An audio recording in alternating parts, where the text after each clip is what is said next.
Naranasan mo na bang makakita ng isang tao o sitwasyon na literal na nakapagpatigil sa'yo?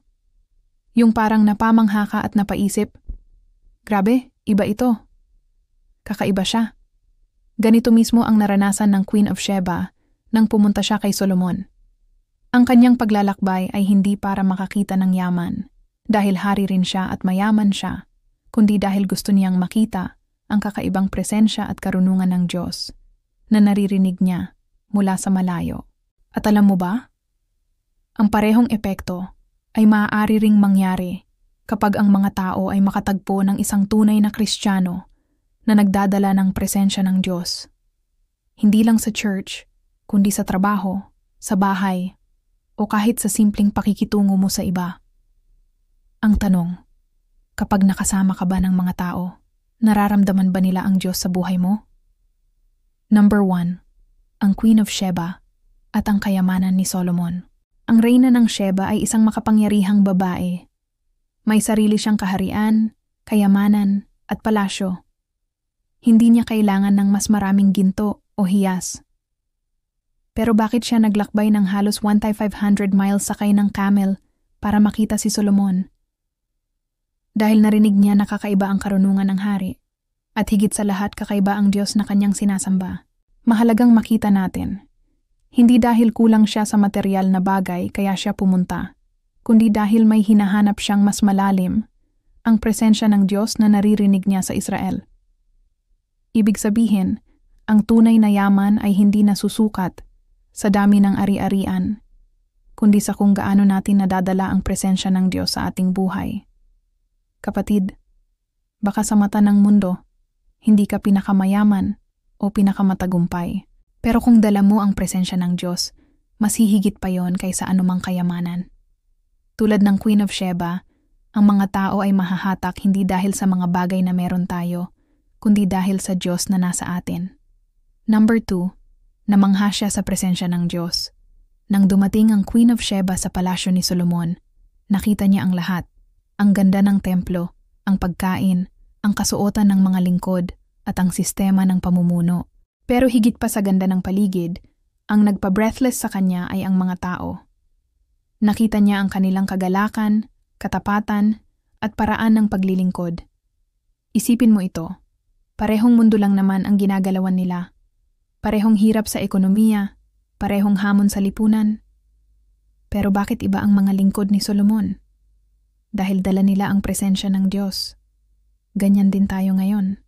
Bilang mga anak ng Diyos sa ilalim ng bagong tipan, hindi natin dala ang presensya ng Diyos sa isang gusali lamang. Dala natin siya mismo sa ating puso. Kaya kung papaano napamangha ang Queen of Sheba noon, ganoon din dapat mapamangha ang mga tao kapag nakakasalamuhan nila tayo. Hindi dahil perpekto tayo, kundi dahil may nakikitang kakaiba sa atin, ang Diyos na nananahan sa ating buhay. Number 3, ang pagiging authentic na Kristiyano. Isa sa pinakamalaking hamon ngayon ay ang pagiging authentic. Maraming tao ang nagdududa sa pananampalataya dahil nakikita nila ang disparity, ang hindi pagkakatugma ng sinasabi at ng pamumuhay. Worship sa linggo, pero ibang-iba ang buhay kapag Monday to Saturday. Ang Queen of Sheba ay namangha dahil nakita niya ang consistency. Ang pamumuhay ng mga tao ay tugma sa presensya ng Diyos na kanilang sinasamba. Walang malaking agwat sa kanilang salita at gawa. Kapatid, ito ang hamon sa atin ngayon. Ang mundo ay naghahanap ng mga Kristiyanong hindi lang magaling magsalita, kundi nakikita mismo sa pamumuhay ang kanilang pananampalataya. Kapag nakita ng tao na ang iyong pagiging Kristiyano ay hindi lang sa church kundi pati sa trabaho, sa pamilya, at sa araw-araw, doon sila napapamangha. Hindi ibig sabihin na perpekto tayo. Pero kapag intentional tayong mamuhay ayon sa ating sinasampalatayanan, iyon ang nagiging tunay na patotoo. Iyon ang nakakapagpabighani. At iyon ang nagiging daan para sabihin ng iba, grabe, iba ang Diyos na nasa Kanya. Number 4, ang bunga ng Espiritu na nakakabighani. Sabi sa Galatians 5 verse 22-23, ang bunga ng Espiritu ay pag-ibig, kagalakan, kapayapaan, pagtitiyaga, kabutihan, katapatan, kahinahunan, at pagpipigil sa sarili. Sa isang mundo na puno ng galit, depression at division, Ibang klase kapag nakatagpo sila ng taong may pag-ibig, kahit sa gitna ng hate, may joy kahit may problema, at may peace kahit magulo ang paligid. Ang mga bagay na ito ay hindi kayang bilhin ng pera at hindi matatagpuan sa sarili lang. Halimbawa, kapag pinili mong magmahal kahit may nanakit sa'yo, kapag may joy ka kahit maraming problema, kapag kalmado ka kahit magulo ang paligid, kapag may patience ka kahit nakakainis ang sitwasyon, kapag pinili mong maging faithful kahit lahat sa paligid ay unfaithful. Ito ang mga bagay na tunay na nagpapamangha at nagpapa-breathless sa mundo. Dahil nakikita nila na iba ang pinaghuhugutan mo, hindi sarili mong lakas, kundi ang presensya ng Diyos. Number 5, ang totoong revival. Minsan iniisip natin, revival ay malaking preacher, malaking event, o malalaking gatherings. Pero ang totoong revival ay nagsisimula sa simpleng buhay na naaapektuhan ng presensya ng Diyos. Revival ay kapag nakasalubong ka ng tao at nasabi nilang, "Narinig ko na dati, pero ngayon nakita ko mismo at sobra pa sa inaasahan ko." Kapag ang ating buhay ay nagiging consistent na patotoo ng Diyos, hindi na kailangan ng matinding paliwanag. Ang mismong pamumuhay natin ang nagiging ebidensya. Tulad ng Queen of Sheba, maraming tao ang magsasabing, "Ang narinig ko tungkol sa Diyos mo ay totoo, pero ngayon ko lang nakita ng personal." Kapatid, iyon ang revival. Hindi lang ito nagsisimula sa pulpito, kundi sa bawat Kristiyano na nagdadala ng presensya ng Diyos saan man siya naroon.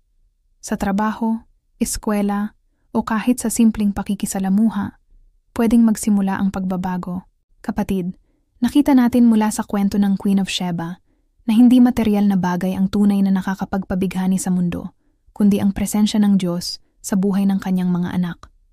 Ang tanong ngayon, kapag nakakasama ka ng tao, nakikita ba nila si Kristo sa'yo?